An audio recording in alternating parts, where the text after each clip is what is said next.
তো আমরা আমাদেরকে 3 বছর আমাদের বন্দি করে রাখলাম, আমাদের তো কিছুই হয়নি, আমরা বেলালকে এইভাবে মরুভূমিতে শুয়ে রাখলাম, কিছুই হয়নি, আজাব তো আসে।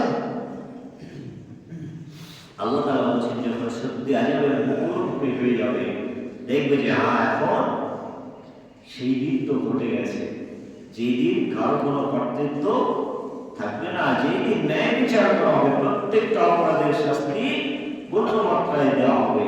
যেই দিন যখন চোখের সামনে চলে আসবে তখন তাদেরকে বলবে এই হচ্ছে সেই দিন যেটাকে তোমরা বারবার অপেক্ষা করতে রাখতে আসো না। আজকে দেখো আপনারা কেমন হবে। আল্লাহ তাআলা এখন বলছেন কুল আরাইতুম ইন আহলাকানি আল্লাহ ওয়া মা মা'িয়া ওয়া রাহিমানা ফামান ইউজিরুল কাফিরিনা মিন আযাবিন আলীম। রাসূল আপনি এদেরকে বলে দেন ইন আহলাকানি আল্লাহ, তোমরা বারবার তো আল্লাহর কাছে দোয়া করছো এ রাসূল ধ্বংস হয়ে যাক, তার মৃত্যু হয়ে যাক, তাকে জাদু করছো, তাকে উপহাস করছো। আল্লাহ রাসূল পর্যন্ত জাদু করা হয়েছে, আল্লাহ রাসূল পর্যন্ত বিষ খাওয়ার পরিকল্পনা করা হয়েছে, পাথর চাপা দিয়ে মেরে ফেলা পরিকল্পনা করা হয়েছে। আল্লাহ তাআলা বলছেন রাসূল আপনি তাদেরকে বলে দেন ইন আহলাকানি আল্লাহ, আল্লাহ যদি আমাকে ধ্বংস করে আও রাহিমানা, অথবা যারা ঈমান এনেছে তাদের প্রতি আল্লাহ অনুগ্রহ করেন, করুণা করেন, ফামান ইউজিরুল কাফিরিনা মিন আযাবিন আলীম, তাহলে এই কাফেরদেরকে কঠিন শাস্তি কে বাঁচাবে?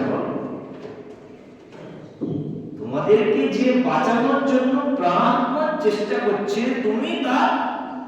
তোমরাই তার মৃত্যু কামনা করছো, তার ধ্বংস কামনা করছো। আল্লাহ রাসূল বলছেন অন্ধকার রাত্রিতে যখন কোন একটা জায়গায় আলো জ্বলে, চারদিক থেকে পোকামাকড়গুলো সেখানে কি হয়? ছুটে আসে। তো যে পোকামাকড়গুলো ছুটে আসে সকালবেলা কি হয়?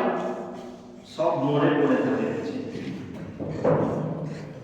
আল্লাহ রাসূল বলছে তোমরা চারদিক থেকে জাহান্নামের মধ্যে ওইভাবে যাচ্ছ, আর তোমাদেরকে চারদিক থেকে প্রোটেকশন দিচ্ছি যে না এই আমাদের দিকে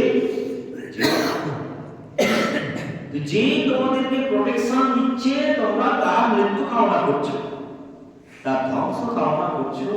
বলে আওয়াজ তুমি না জানি আল্লাহ রাসূল আপনি এদেরকে বলে দিন যদি আল্লাহ এখানে আমাকে ধ্বংস করে আমাদের উপর রহম করেন তাহলে কাফেরদেরকে যন্ত্রণাদায়ক শাস্তি থেকে কে রক্ষা করবে? কে তোমাদেরকে পথ বলে দেবে আল্লাহর নৈকট্য লাভ করার, জাহান্নামের আগুন থেকে বাঁচার? কে তোমাদেরকে সুসংবাদ দেবে? কার মাধ্যমে তোমরা জান্নাতের পথ খুঁজে পাবে? আল্লাহ তাআলা বলুন আলা তিজারাতিন তুনজিকুম মিন আযাবিন আলীম, এমন কিছু বলবো যেটা তোমাদেরকে কঠিন শাস্তি থেকে রক্ষা করবে। তুমিনুনা বিল্লাহ, আল্লাহর প্রতি ঈমান, ও তুজাহিদুনা ফি সাবিলিল্লাহ, আল্লাহর রাস্তায় জিহাদ করবে, বিআমওয়ালিকুম ওয়া আনফুসিকুম, তোমাদের জান দ্বারা, তোমাদের মাল দ্বারা, তোমাদের সম্পদ এবং তোমাদের জীবন, এই দুই দিয়ে আল্লাহর রাস্তায় লড়াই করবে, সংগ্রাম করবে, আল্লাহর জমিনে আল্লাহর দ্বীন প্রতিষ্ঠা করা চূড়ান্ত প্রচেষ্টা চালাবে। যালিকুম খায়রুল লাকুম ইন কুনতুম তা'লামুন, এটাই উত্তম ব্যবসা যদি তোমরা জানো। এর চেয়ে সহজ কোনো ব্যবসা আর নাই জান্নাতে যাওয়ার জন্য, জাহান্নামের কঠিন আযাব থেকে মুক্তি